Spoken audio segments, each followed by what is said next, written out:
So I am really pleased to be able to introduce Dr. Forte, who is a hematologist at CHUM in Montreal. There, she's involved in the care of adults living with hemoglobin disorders. She holds a clinical assistant professor appointment at the University of Montreal. Dr. Forte is actively engaged in national education and knowledge translational initiatives and contributes to collaborative efforts within CanHaem to support standardized, high-quality care for patients with hemoglobinopathy across Canada. This webinar is sponsored by Sun Pharma, so thank you for our sponsors. And with that, I'll hand over to you, Dr. Forte. Oh, thank you so much, Natalia and Rob and Sun also for organizing this event. So it's a pleasure to talk about hemoglobin SC disease. So it's voluntarily a bit provocative that we are talking here about very frugal care. Sometimes I use palliative care or different terms, but I think things are changing now, and we have kind of really good evidence that there's more to offer and hope for our patients with SC disease. So just let me get adjusted to, okay. So these are my conflict disclosure slides. So as you can see, I receive consulting fees from different companies and also research funding, including one company, BioSil, that is repurposing Sinokepak I'll be talking about. And I'll be discussing off-label use of hydroxyurea, our favorite drug. So the learning objectives for today are to identify complications of, specific complications associated with SC, sickle cell disease. We'll apply current recommendations and look at available evidence to choose the best therapeutic strategies, and look at emerging therapeutic options in order to discuss their clinical relevance and future integration into practice. So this is a standard outline of the presentation. So I'll keep in mind the time so that we have time for exchanges at the end. So in terms of epidemiology and pathophysiology, I don't have to lecture this audience about this. Just a reminder that we are talking about the same beta globin gene.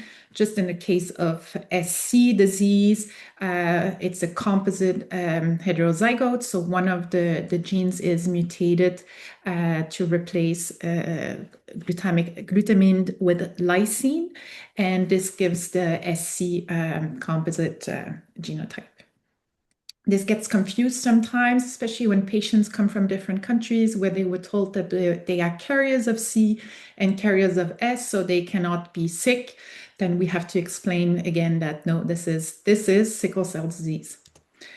So what about hemoglobin C? What makes it so special? So the point mutation that replaces the glutamine by lysine actually causes a positive charge, and the hemoglobin C in the CC or SC state causes crystals. You can see them here, beautiful crystals, and they interact with the membrane of the red blood cell. So this causes membrane alteration and dehydration.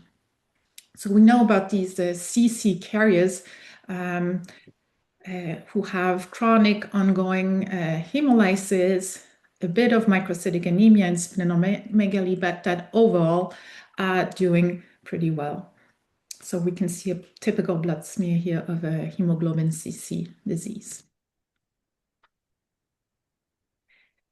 So what about the distribution? You can see it's really the western part of Africa, where most of the patients with SC disease live.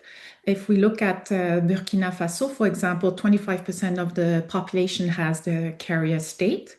And in countries like Togo, Ghana, and Benin, more than half of the births with sickle cell disease are actually SC state. And this is really important because in several of these countries, SC is still considered a milder form and actually only a carrier state of the S. So this highlights also the importance of systematic newborn screening, education, and access to care for all these individuals. And of course, with forced migration and economic migration, now we see SC disease all across the Americas, Caribbean, Europe, the Middle East. What's interesting in Montreal, we have a very large Haitian population, like first, second, third generation immigrants from Haiti. So as you will see, our cohort of SC patients is quite large in Montreal. So what about CHUM? So we have more than 600 patients with sickle cell disease we are following now. And about 40% of the cohort is actually SC. So 40%, it's larger than many published cohorts. And when we look at the new cases of patients that joined the cohort in the last 5 years, 1/3 had SC disease. And 60% of these patients had no systematic follow-up before joining CHUM. So CHUM is an adult provider. If we compare this to SC, where it's 36% that had no prior follow-up. So that really shows that these patients can come much later to our medical attention. And the median age here of our SC patients is so it's 34 years. And they have quite a significant number of comorbidities. If we include retinopathy, vascular necrosis, the median number reaches about 4 comorbidities in our patients. So what do we know about SC disease? Much comes from actually Graham Rogers, surgeon. I'm mentioning him here because he passed away last year, and there were several nice journal articles about his life and what he and his wife have achieved for sickle cell disease in Jamaica, and we're all benefiting now from the knowledge. So he actually, it's interesting, when he finished his general medical school, he was looking for foreign rotation and accepted a short-time job in Jamaica, and then he never left. So he met his wife there, a burial surgeon, who adapted electrophoresis to newborn, and which could then be widely used for newborn screening. And together, they worked very hard on actually identifying and caring for the patients with sickle cell disease in Jamaica. And the reason we're talking about that is that when he published his first reports of adults with sickle cell disease, people didn't believe him. It was considered a childhood disease with very high mortality, but he was actually one of the first to actually mention this very high heterogeneity in presentations, and some of them were actually SC patients that were living into advanced age. And a wonderful cohort was created. So this is the Jamaican cohort, 800 patients. Many were identified at birth with 100% retention, which you could say if you live on an island, it's much easier to retain your cohort. But these are numbers we can only dream of for our clinical trials. And some of the things is really the care model was adapted. So patients were identified, and then there were key interventions such as education, vaccination. It's mostly based on prevention, actually, of triggering factors for pain crises with systematic follow-up and really rigorous description of this cohort. So what we learned, for example, is about the hemogram.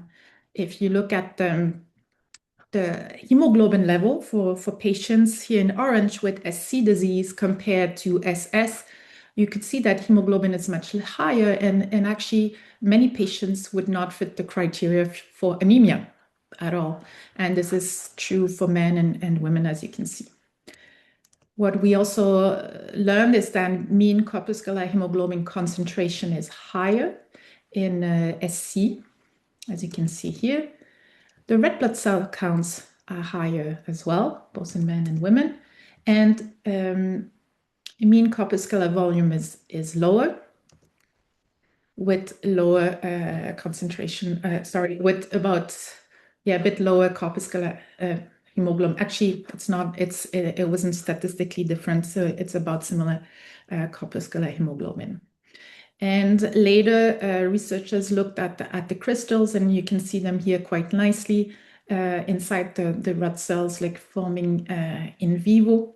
And What's interesting as well is that the reticulocytes are much denser in these patients, probably contributing also to the notion of viscosity that we all have for SC disease, and that we fear as well when we do, for example, add hydroxyurea.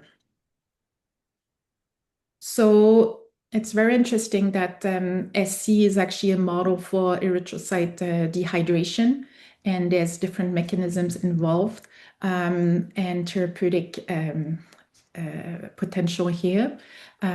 So one of the models right now is that the SC crystals actually interact with the membranes and could activate these channels. For example, the mechano channels or different channels with electrolyte influx and calcium, and leading to dehydration and premature senescence. So this is still in development, but it's not clear exactly what the SC crystal mechanism is and how it interacts with the membrane. But what the agreement, though, is that the C crystals don't directly cause sickling, for example, with association with the S. It's rather through dehydration of the red blood cell, and that way hemoglobin S increases, the concentration increases, reaching critical levels, and then you get the polymerization of the S. So SC is neither rare nor uniform. It's a variant of sickle cell disease, prematurely determined by the density, dehydration of and viscosity of blood cells. So kind of a different pathophysiology here. So now in terms of clinical manifestations, well, the first is just looking at life expectancy. We know that SC patients live longer, and unfortunately, this is still the case in more recent cohorts. And when we look at the acute and chronic complications, we have very interesting evidence here. So I'm showing the article from Véronique Naessens at the time when she looked at the UHN cohort and compared it to the French cohort and the Brazilian cohort. And we can see here that the patients with VOC, acute chest syndrome was quite significant, and it's definitely not a mild or milder form of sickle cell disease. And when we look at chronic complications, retinopathy is highly prevalent in the Toronto cohort, reaching 56%. Another signature complication here, avascular necrosis. And very interesting is the sensory neural deficits that was well described in the French cohort and the Brazilian cohort. And when you start really questioning, we realize that there's a lot of our SC patients that either have vertigo or hearing loss. And this is still something, and that it's still something that we not fully understand how to manage and prevent. So just one second. So definitely a multi-system involvement. There was a recent publication by Dr. Cantor comparing these complications between SS and SC. So there's different nuances. I mean, what I see here is, in the end, they have similar burdens of anxiety and depression. So that's kind of the message I get. We know that they have less pulmonary hypertension, and then the other complications are overall similar. In this series, retinopathy also came out as a more prevalent complication, whereas avascular necrosis was not more prevalent. So probably some nuances here. But overall, a very, very morbid disease, as you can see. And then what in terms of stroke? So as you know, SC patients are, unless they are highly hemolytic, there's no transcranial Doppler recommended for systematic screening in children because they're not considered at high risk of stroke. But as they age, we see that they still have they do experience stroke. So this is Jonathan Saint-Onge, who is joining us as a hematology fellow starting in July. So he looked at the CHUM cohort, and we can see here that the SC patients had about 2% of ischemic stroke and 1.3% of a hemorrhagic stroke. Although these numbers seem small, they're still higher than the general populations. And we have to remember that these people are young, so median age of 35. So it's not normal to experience a stroke at such a young age. Now, this slide is a bit busy, but I wanted to talk to you about the silent stroke. So even the silent ischemic injury, here termed ischemic white matter lesions. So looking at the brain MRIs for 165 patients at CHUM and at UHN. And we see that S beta 0 patients have about 60% of these ischemic white matter lesions. So again, including silent cerebral infarcts and the more non-specific white matter hyperintensities. If you look at SC, S beta plus, they were grouped together. It's almost 50% as well. So this is a bit surprising because this is not the population where you would routinely do the MRI. Although this is more recently with the ASH guidelines, MRI is recommended at least once for all individuals. And what we did is we looked at the correlation of these ischemic white matter lesions and cognitive testing. If we grouped them all together, the presence of these ischemic white matter lesions showed an odds ratio of 4.9 of having abnormal cognitive testing. And this was true both in the SS, S beta 0, and SC, S beta plus group. So there's something going on there with the brains of our SC patients as well, and we should definitely take a deeper look into that. So I convinced you that there's a range of complications. There's the common acute and chronic manifestations. What's interesting is they tend to become more intense later in life. It's something surprising for the families sometimes that patients are fine until they're 14, 15, 18. And then the more acute complications set in. So maybe a bit of a later onset. Some patients have a very severe profile, even with multi-organ failure. And we talked about the signature complications of retinopathy, hearing loss, avascular necrosis. Can also include splenic sequestration. So a very nice question to quiz our residents and hematology fellows. For example, in the Royal College question, I think that would be a nice one. There's also some evidence they may be a bit higher risk of thrombophilia, but that is controversial. And we should not forget about stroke and cognitive impairment because they can be affected as well. Periods of increased risk, still 30% will have complications during pregnancy. And it's surprising because some of these patients actually don't get referred to a high-risk pregnancy because of the perception of a milder disease. And obviously surgery, hospitalization, and as we've shown, COVID are other periods of high risk for these patients. So SC is a multi-system vascular disorder that leads to premature aging and high morbidity in our patients. So what are the therapeutic options? I mean, the acute complications, we need to manage them the same as our patients. Important quality markers like time to analgesia should not be changed because of genotype. It's actually troubling when I hear patients that they were refused analgesia because they're not anemic.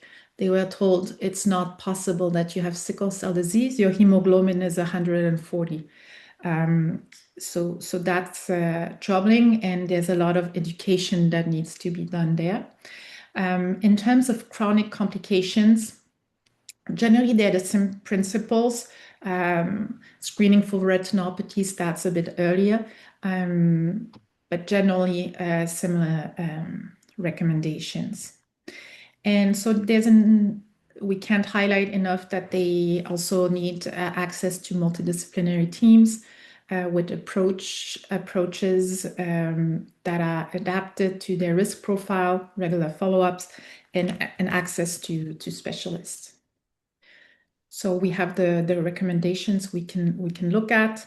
A few details about SC specifically. So I hope in the future they will have more firm recommendations about hydroxyurea, for example, in SC. One particular complication that is acute and that is overrepresented at SC is fat embolism syndrome. So this is the patient that actually comes in with very severe VOC and that rapidly degenerates to multi-organ failure. And this is associated with fat embolization from the bone marrow. And you can see some pathological slides of these fat droplets in the lungs, in the brain, the kidney, the liver. So this is quite dramatic. So of course, early erythrophoresis is standard, but there's probably also a role of plasmapheresis, and there have been some reports in the UK and talking to different experts. It's actually becoming standard now to add the plasmapheresis with the idea of kind of detoxifying the blood and just increasing the chances of recovery.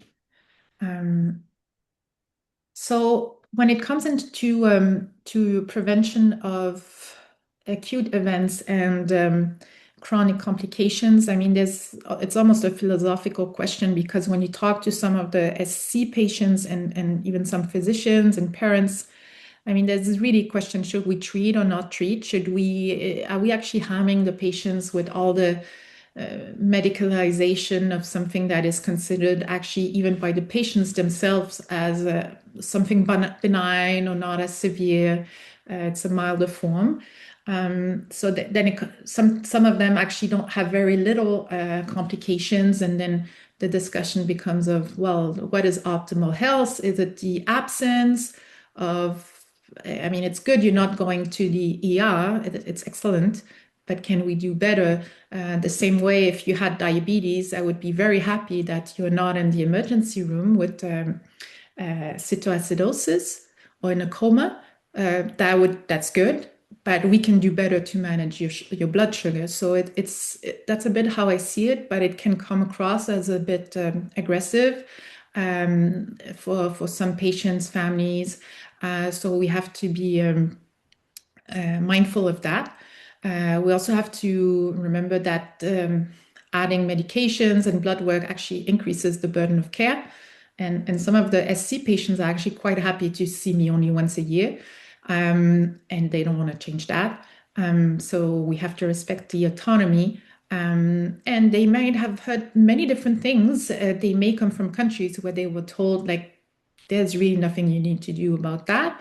Or actually, maybe they were told phlebotomy is the thing to do, and that's what they want to do. And we come with hydroxyurea right away. So there can be a bit of a clash there, which makes the discussions just more interesting, and it's definitely a long-term discussion to treat or not to treat. So if we go back to our red blood cells, so just to remember, it's really a case of dehydrated red blood cells. So what are the practical things we can do today with the tools we have? Well, we would like to rehydrate red blood cells, but I mean, we could flood our patients with saline, and we will not be able to reverse that dehydration. Can we reduce the hemoglobin or the hematocrit to reduce the viscosity? So that's the principle of phlebotomies, which is appealing. Or can we actually increase the size of red blood cells to kind of dilute the hemoglobin S and the SC and have less of this pathophysiology of dehydration going on and sickling? So in terms of medication that we have, there's really only hydroxyurea that's available in Canada. and it has not been approved for sickle cell disease or SC in particular. And if you look at the big studies, actually, the major studies, they did not include SC patients. However, we have over 40 years of evidence that hydroxyurea is safe. And we know that some SC patients do increase hemoglobin F, so it makes it quite tempting to approach this in these patients.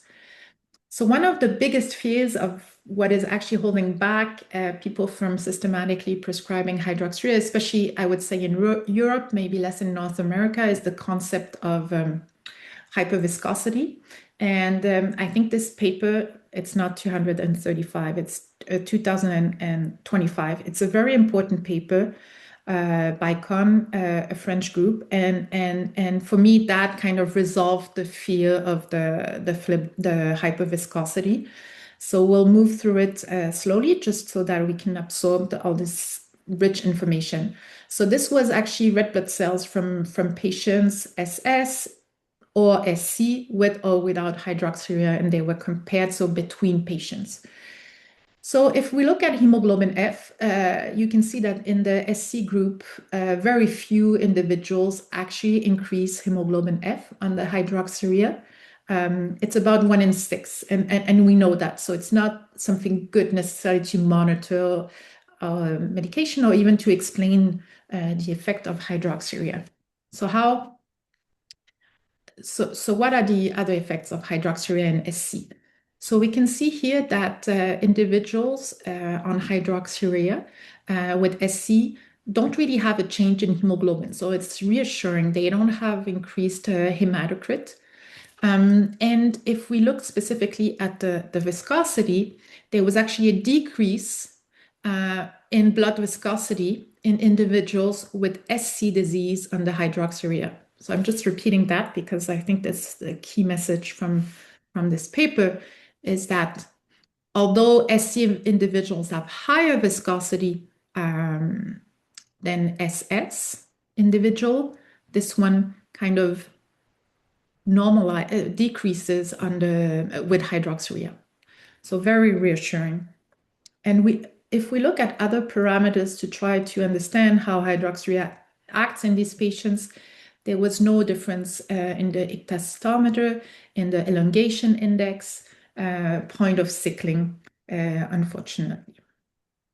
So here the no clear effect on the deformability and the sickling.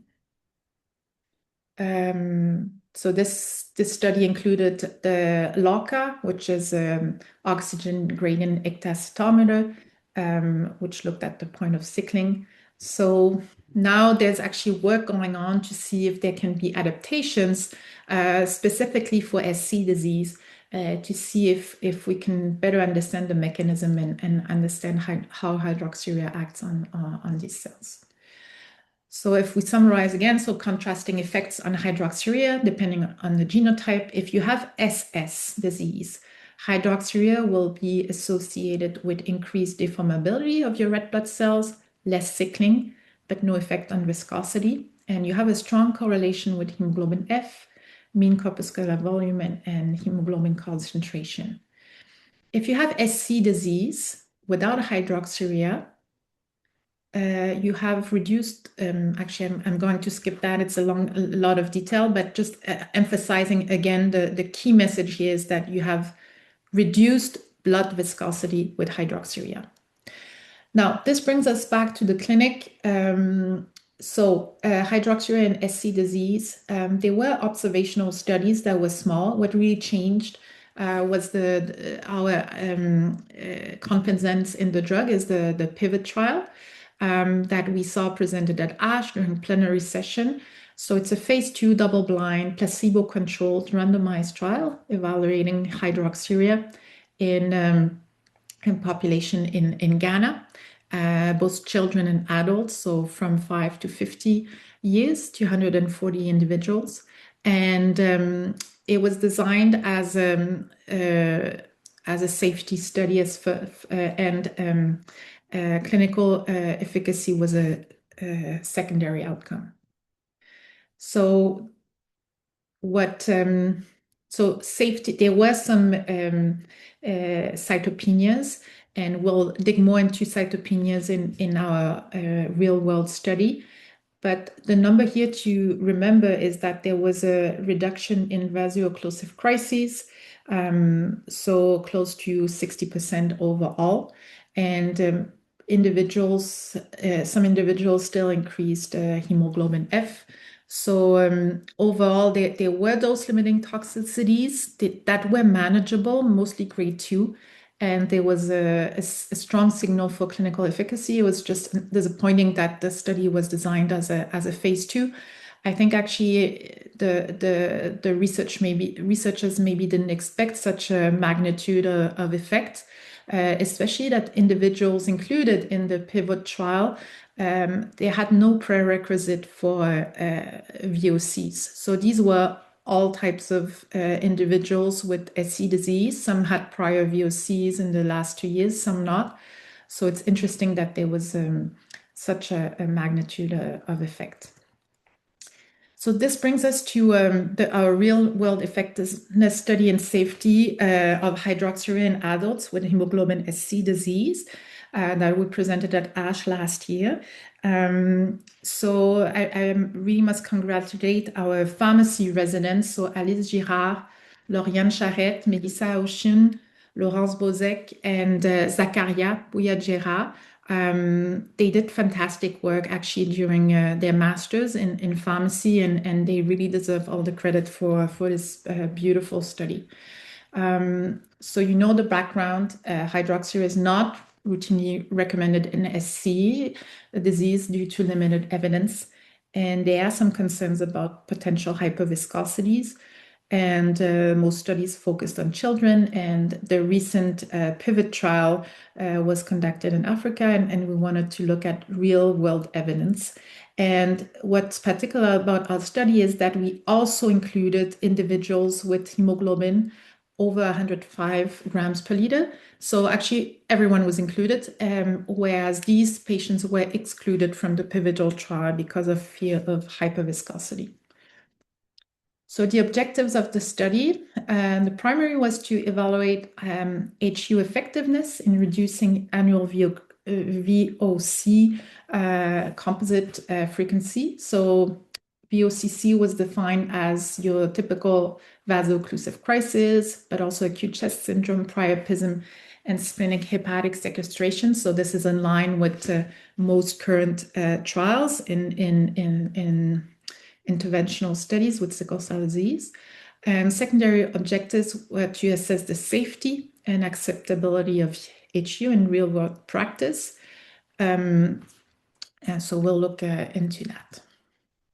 So this was a retrospective single center pre-post cohort design that was embedded in the SCD registry at CHUM.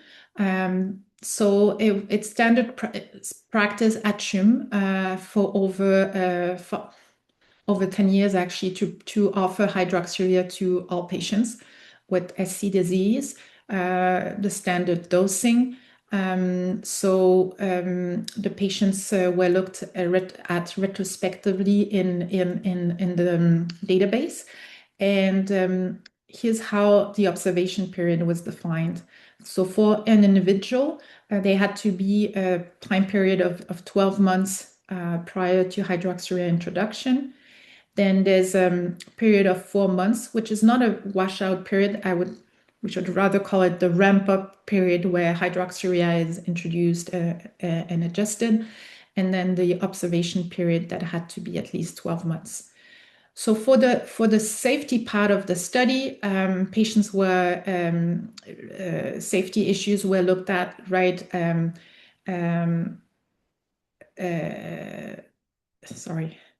after the drug was initiated, and patients were included even if they were only 3 months of follow-up, because we did not want to miss important safety signals early on.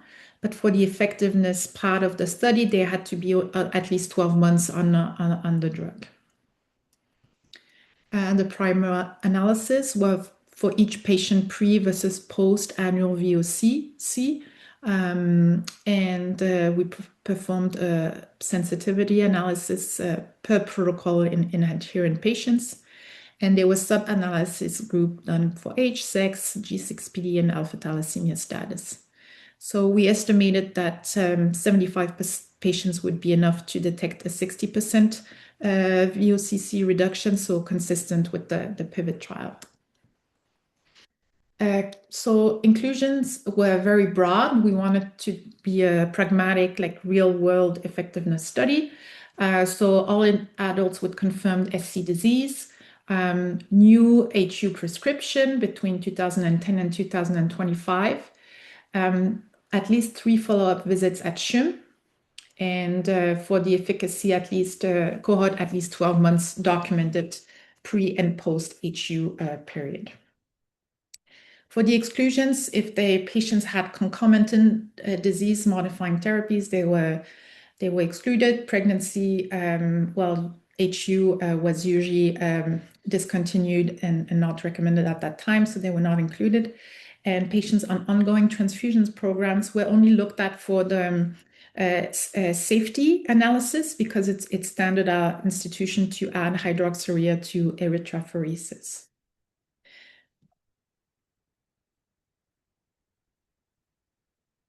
Now, in terms of patient characteristics, there were 260 patients that were assessed for eligibility. At the end, so several patients were excluded because they did not meet mostly the observation period criteria. There were also some that were just not taking the drug at all, so on documentation, so they were excluded. So in the end, that left us with 75 patients for the efficacy part of the study, with a median age here you can see of 33, 50% female, mostly North American or from the Caribbean. And this G6PD, unfortunately, was only available for a very small group, so we did not go further with the subgroup analysis. And so this is the main finding of the study. So you can see here the rate of the frequency of VOCCs in the pre and post hydroxyurea period. So this is close to 60%, so a relative reduction of 56%. So really in line with the PIVOT trial. If we look at the per protocol analysis, those that were strictly compliant, it's a 46% reduction. It's a smaller number of patients, and we did not have the strict significance of P 0.05, but it still goes in the same general direction. In terms of safety, so remember, these are pharmacy students, so they graded these very seriously using adverse events criteria, like in a clinical trial. And as expected, the most common events were thrombocytopenia, neutropenia. Increased hemoglobin was actually quite rare. And if we look at most of the events were actually grade 1 or 2, with 6 neutropenia events that were grade 3 to 4. So quite important, and none of increased hemoglobin in the grade 3 or 4. So none of these increases led to clinical complications. Interestingly, also ALT increased as well as bilirubin. These were all grade 1 and 2. So there were some treatment reductions and modifications. These numbers look large, but when you look at the y-axis, it tops at 7%. You can see here the thrombocytopenia and neutropenia really led to dose reductions. There were, although clinical symptoms that led to interruptions or discontinuation. If we go back, there were mostly nausea here and some dizziness, diarrhea.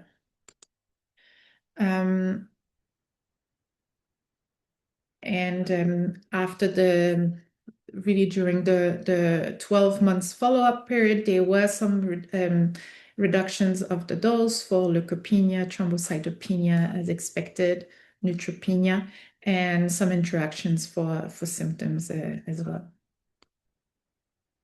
So the mean dose that was reached of hydroxyurea is 17.8. So it's lower than what we are used in SS patients. Mean treatment duration was 13.5 months in the cohort. And it's interesting that a lot of the patients, well, actually 25% of the patients interrupted. They had no awareness that they actually had to renew the prescription. There was also probably system issues on the CHUM and to actually see them in time and renew the medication on time. But the pharmacy students actually identified this as an opportunity for education to patients, really that they needed better understanding of why they were taking this medication. And we'll quickly comment on that later. So the strength of the study is that it's a pre-post design, so each individual acts as their own control. I mean, it is a retrospective study. It is single center without untreated controls. And we did not include home managed VOC that are likely significant and excluded, but even when you look at interventional trials that have large funding, these are very difficult to capture. And adherence is very difficult to measure retrospectively. So this is also an issue. I mean, there's no pill counting in plasma dosage of hydroxyurea. So this is definitely a limitation. But when we look at the overall effect, I mean, it is very similar to the PIVOT trial. It's a real world context.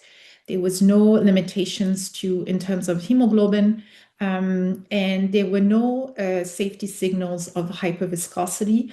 And each of the increased hemoglobin cases, the grade 1 and 2, were reviewed by experts in hemoglobinopathy care to see if they were consistent with hyperviscosity. And the conclusion was that there were no hyperviscosity associated symptoms. And that is also in line with the CON study that I showed you before, that hydroxyurea actually reduces the viscosity of blood. And about the discontinuation rate, they were troubling, and there's definitely a need for patient education, but also for better systems and busy hematology clinics. Yeah. So we need more studies for long-term follow-up, but I find this evidence that we generated retrospectively convincing, and I'll continue to prescribe hydroxyurea to our patients with SC at CHUM. And our pharmacy students, actually, what they also did is they created with the nurses here a document explaining the sickle cell disease and hydroxyurea, how it works. They also contacted Eric's Vigilance, which is the main encyclopedia that all the community pharmacies use, because the handout on hydroxyurea was full of mistakes and very inappropriate for sickle cell disease.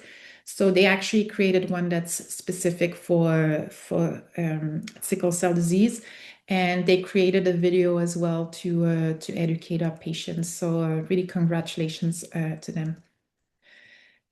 So what else is there except hydroxyurea? Well, now is the time to talk about iron restriction. So this is a quite interesting concept, and I really think the UHN team, when I was over there, for me this was very eye-opening, that it's actually a very common thing and very helpful to patients.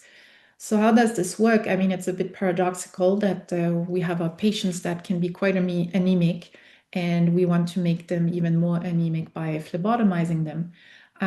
But there are some observations that show that actually patients with lower iron stores have less acute events. and the reduction in inflammatory markers. So this is from the UK. It's observational, retrospective, but quite interesting. And observational studies that are summarized in the table show that it's actually beneficial also for certain disease manifestations. And there are now studies going on in mice looking at different ways to restrict iron shuffling metabolism to prevent acute complication. And I mean, it makes sense. It's again, you're trying to reduce the hemoglobin concentration in your red blood cell, kind of diluting it out so you're not, hemoglobin S doesn't reach the critical level for polymerization. So this is the interesting paper from BGH looking at ferritin in blue, so low ferritin, so you would be considered actually iron restricted, and you would probably be provided iron, and then normal ferritin, which is normal and high because it went all the way up to 800. And they looked at the number of days of hospitalization,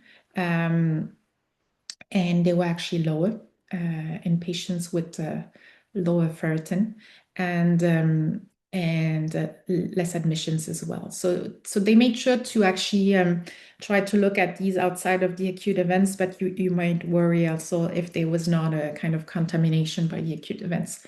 So what does this tell me? This kind of confirms my approach that if someone is SC, there's no concerns about active bleeding or occult iron loss, and ferritin is quite low. And they are asymptomatic. I don't prescribe iron. And I explain to them why, because otherwise someone else will prescribe them iron. And I tell them it's not negligence on my end. It's actually because I believe it could protecting a little bit from more acute events. But obviously, we have to make sure that they have no ongoing bleeding or other sources of concern. And I teach them about the symptoms of iron deficiency so that we don't tolerate a loss of quality of life. If we look at the phlebotomy, sorry, there's a mistake in the title. There's a few studies out there. You can see that the number of cases are a bit limited. But overall, and they are case series, but overall number of VOCs are less, and it's the largest cohort is really from France, Lyonnais. It was an observational single arm study, but patients had less complications of viscosity associated symptoms that they would say, for example, vertigo or pain. So it's interesting that there are these observational studies out there. But also just from working at UHN and talking to the patients in the medical day unit, they could tell me how they felt since they started the phlebotomy. So I really like this algorithm by Véronique Naissens and the UHN team. And that actually, when the hematocrit is high, it's consider measuring viscosity. Well, sorry, we don't have access to that in Montreal. And then go to phlebotomies. But I like also that the hydroxyurea is in there once you have lowered hemoglobin. Actually, I think now with the more recent evidence, I would consider hydroxyurea first line, but I really, really like offering phlebotomies to those that find that hydroxyurea is too intense. They want something more natural. I can tell them phlebotomies are a very ancient form of medicine, and it can help you. So definitely something that can be discussed. And what I've learned from patients coming from France, they actually buy their kit to do the phlebotomies, and the home nurse comes to their home and installs them. And there's actually these home phlebotomies for SC patients, and they want the same. And I'm like, I'm sorry, but I cannot offer this to you. But we'll see what we can do to get you to a medical day unit so that we can continue this treatment that obviously is making you feel much better. So when I started that at CHUM, the first thing I did is I called Veronique and I asked her how to do it. And thank you, Veronique. Definitely something quite useful. We're going to skip that. As hematologists, you all know the symptoms of iron restriction, but I actually discuss that as soon as I start the phlebotomies, because I tell the patients, I'm going to restrict your iron quite severely, and I want you to tell me if you have pica. And we go into that. What is it? Obviously, I would not do that in children, phlebotomies, and especially not in women, and also not in women who are planning a pregnancy. And what's interesting is that there are some concerns that maybe by raising platelets, we could increase their risk of VTE. I have not seen that. Quite the opposite. Usually, these patients with reduced viscosity, my impression is that they would have less VTE, but it's definitely something that we need to look more in a systematic way. What about red blood cell exchange? I mean, it's very limited. What's the indications? There are the obvious limitations. When the stroke happens, you don't have time to decide what is the mechanism of the stroke. So we just go with the exchange. But in our experience, when we actually looked with the vascular neurologist at the etiology of stroke, there was often another cause that could be addressed. And we were able to stop erythrophoresis in most patients SC with stroke. And this is in line also with the French cohort of stroke patients, where in the SC patients, they were also able to identify an explanation for the stroke in most cases. So atrial fibrillation, patent foramen ovale. So these are some of the causes. What's one of the challenges with erythrophoresis for those who do them in SC is actually iron balance. And you can see here a publication by Jules Mercier-Ross. He looked at the cohort of patients with erythrophoresis at CHUM, and there's actually a large number of SC patients that were on erythrophoresis. And one of the challenges is actually that the hematocrit balance is usually negative. So patients come in with high hematocrit and they leave with low hematocrit, and we make them very iron restricted. So it's a bit challenging to manage, and they actually had iron supplementation, many of these patients. So they were coming in for erythrophoresis with a higher hematocrit, leaving with a low, getting a dose of iron. So really we're thinking, couldn't we just manage these patients with phlebotomies? It makes us wonder a bit what's going on. But definitely patients that have pulmonary hypertension or different classical indications for erythrophoresis, it's definitely something we would do. But for other situations, we now discuss them more systematically and really consider all the options. So in terms of innovative therapies, I just want to mention, because time is running short, that what's quite disappointing is actually that patients were left out of most recent studies for gene therapy. So they're not excluded on the license at FDA and Health Canada for gene therapy, but they were not included in the studies.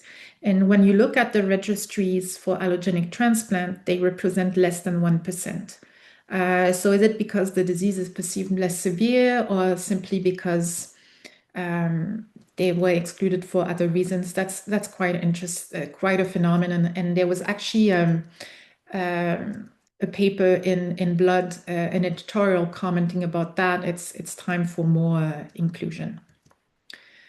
So the future is looking brighter. What's coming up? I mean, there's antiplatelet agents. I think we're not done, especially for neuroprotection. Pyruvate kinase activator. Well, most patients have hemoglobin levels that are too high with SC, so we'll have only a few patients in that PIVAT, mitapivat, and tebapivat trials. There's an anti-GCSF trial coming up with CSL, so that may be an interesting mechanism, especially patients are not excluded based on hemoglobin. And then iron modulators, maybe in the 2, 3, or 4 coming years, we'll see some trials there. And hopefully, future gene therapy trials will also include SC patients. So I talked too much. I apologize about that.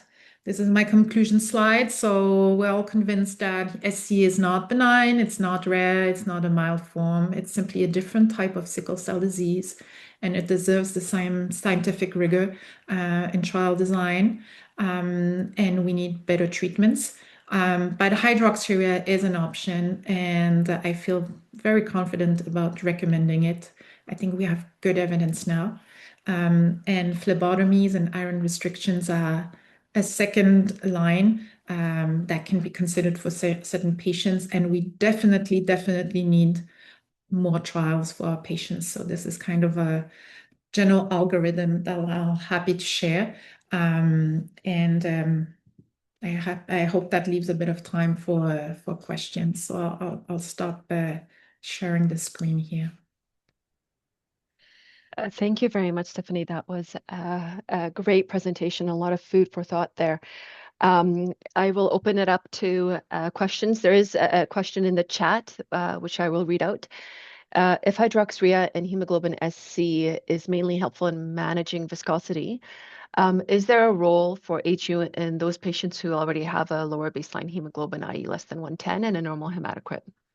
Mm-hmm. Yeah, that's interesting. So I think that would be a fantastic subgroup analysis. We were a bit limited by the number of 75 patients, but I like that because are these the ones with the lower hemoglobin, the ones that are more hemolytic, are the ones that may be inducing hemoglobin F? I think we need to dig deeper to see who is really benefiting the most. It's an excellent question. Thank you. Hannah, go ahead. Yes, hi, my name is Hannah, one of the nurse practitioners with peds hemoglobinopathy at McMaster in Hamilton. This is very interesting because we have been putting most of our sickle cell patients, SC, S beta tau, and SS, on hydroxyurea. So I'm just curious. I know you guys looked at the adults only, and I'm assuming the adults you've looked at did not ever have been on hydroxyurea, but have you had any experience with adults that started as pediatrics, and because there is evidence on the pediatric side to put them on hydroxyurea, how does their trajectory then changes by the time they arrive on the adult side on hydroxyurea already? Is the trajectory any different for those patients compared to the ones who've never been on any hydroxyurea before? That's interesting. We're considering including pediatric patients, but when discussing with my colleagues and Yves Pasteur, there's only a few patients now. It's very novel actually to propose it to children. It was mostly those with retinopathy or like very severe organ complications or very severe pain. And they seem to be doing really well. So they were not included in this study because these were patients that were started as adults. But you treat children, huh? Yes, I do. And they do well, no? And sorry? The children do well on SC. Yeah, that's what I mean. Like, I'm just curious because the hydroxyurea has been around for a while now, and because the pediatric patients across the board being placed on it, you're now going to start seeing 18, 20 years old, 25 years old who are transferring over to the adult side on hydroxyurea. So what is their outcomes if you were to compare them to the adults who historically have never been on hydroxyurea before? Right? Are you going to see the improvement up front now because they've already been on it for so long? Yeah, looking at their brain, their kidneys. Yes. That would be a very nice study to look at. I think we need to collaborate across Canada to look at that. Would be nice. Because then we can get high numbers, right? We need the numbers, yeah. Richard, go ahead. Hi, Stephanie. Thank you so much for the presentation. I think where I struggle is being able to properly diagnose the hyperviscosity. And, we've used various hematocrit levels over the years to try and do this, usually stealing from the French groups. We're we're hoping to start using the ectocytometry to give us a better sense of viscosity or deformability as a target for phlebotomies in SC. Just wonder what your feeling is about laboratory biomarkers of success of phlebotomy or hydroxyurea for SC patients. Yeah, thanks, Richard, for the question. I would love to have a precision tool. I think that's really lacking in SC, and it makes me a bit sad. I mean, we would not be treating leukemia patients or other patients with so little. I mean, we have no biomarker. We just ask the patient, "Are you doing better?" and "Do you have pica?" I mean, that's pretty much what I do on phlebotomies. And obviously, we don't want to go too low with the hemoglobin.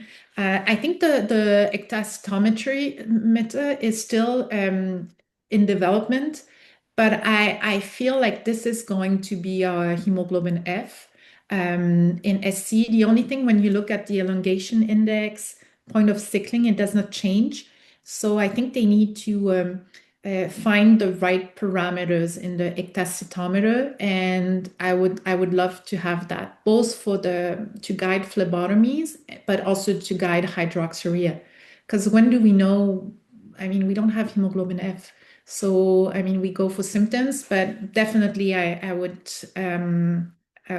definitely want to see the cohort of patients actually, all their samples being shipped to UHN and put on your new ectacytometer. I think that's quite exciting, actually. Stephanie, there's just a couple more questions in the chat. The first is from Jacob in Toronto. Can you comment on the mechanism by which hydroxyurea decreases viscosity in hemoglobin SC? I really don't know, but I can speculate. Is it something with the membrane interaction? There's just less stress on the membrane. You're producing less hemoglobin. Sorry, no, you're making your red blood cell larger. So you're diluting your hemoglobin. So there's less C to interact with the membrane. So your membrane doesn't activate all its channels and doesn't get dehydrated. So this is kind of the hypothesis, but it may be completely wrong. I really don't know. And Veronique thanks you for the shout out. She asks, with recent ASH data reassuring that HU is a good treatment for hemoglobin SC, would you move forward like we do in SS and recommend it in primary prevention? Yes. Yes. Nice. We will get a lot of pushback from patients, actually. That's why I had a slide about just acknowledging where they come from and what they've heard so far. Yeah, but I trust that it can prevent a lot of complications, but we need more data, obviously. But I know it's safe and patients are feeling better and they have less VOCC. So I would go for primary prevention. Awesome. Wonderful. I find that in our clinic, what we do is we search for end organ manifestations to use that as the tool to get them onto HU. So we're often doing audiometry, for example, to see if we can find something there in ophthalmology. Yeah. Oh, nice. Dr. Ward, do you have another question, or is that hand up still from before? If we have time, I'd love to ask another question. Yeah, for sure. As long as Stephanie, as long as you have a moment. I'm okay, and I have to apologize for filling all this time. No. Well, I'm happy to stay to take more questions. I could listen to you for hours, Stephanie. So interesting. I want to ask about pregnancy. Do you have issues with your obstetricians not being aware of how significant SC can be in pregnancy? We've had a number of absolute disasters in Toronto with this group of patients. And anything different you would do for them that you may not do for those with SS even? Oh, that's a good question. I mean, we have the attitude that every pregnancy is at risk, like everyone's high risk. So I'm actually quite lucky that the team did not discriminate based on SS and like everyone's at risk. So they kind of get and the only thing is once they you have an indication for transfusions, it's it gets more complicated because we can't just do the top-up transfusions. So mostly they would having erythrophoresis. So I guess that would be a main difference. I find that the problem is more patients that have actually few acute complications and they just go through general obstetrics. And that's where the problem is, that kind of there's a delay there. And then they come to us very late because SC is considered mild and even the patient considers it mild. So they arrive late or actually we don't know. And then we have the complications during or after the pregnancy and a lot of actually thromboembolic events, I find. So yeah, I guess a lot of education that needs to be done outside of hematology to get the message out that this is also sickle cell disease and it needs attention. And maybe I have one last question. When you are doing red cell exchange in these patients, what is your target end hematocrit? And do you adjust it for those who have a really high baseline hematocrit? Like we have some patients who have a baseline hematocrit of, 0.38, 0.4, and doing a end hematocrit of 30% is quite a drop for them. I imagine that acute drop will make people feel unwell. What do you order? Actually, yeah. Well, some actually they feel much better. Like, oh, you need phlebotomies. I really don't know. I think we accept until like we go to 36% of hematocrit for those with higher. In the end, it's really individualized to the patient. And the thing is, if we drop them too much, they will come up anyways. So then they will be doing the yo-yo, which is also not the best. Yeah, okay. And Vicky is asking or saying, thank you for an excellent talk. I'm interested to know if you do routine hearing test screening in patients with SC. No, but maybe we should. I don't know Yeah, if you are doing it. Huh? Yeah, we do it in SC. We do it in most of our SC patients. It's because so many of them have complained of some hearing changes or tinnitus. We found that we just do it as a baseline in everyone and then adjust based on the symptoms. I like that. I think maybe that would be nice to discuss for the CanHaem consensus, because often patients are not even aware that it's connected to the sickle cell disease. So actually just doing it. I mean, we do it for chelators that sometimes have less occurrence, less than 1% of ototoxicity. So why not do it in SC? It's 17 to 30% of ototoxicity, and this can have an impact, I mean, on just functioning, cognition, school as well. Yeah, maybe we'll start doing that. Yeah. That's a good project for us locally, is maybe to write up our data and our experience with doing them as a routine. Yeah. We'll do that next. Well, with that, I think I'll conclude. Thank you, everyone, for your participation, your questions. Big thank you, Dr. Forté, for that excellent presentation. I think we all learned a lot from it.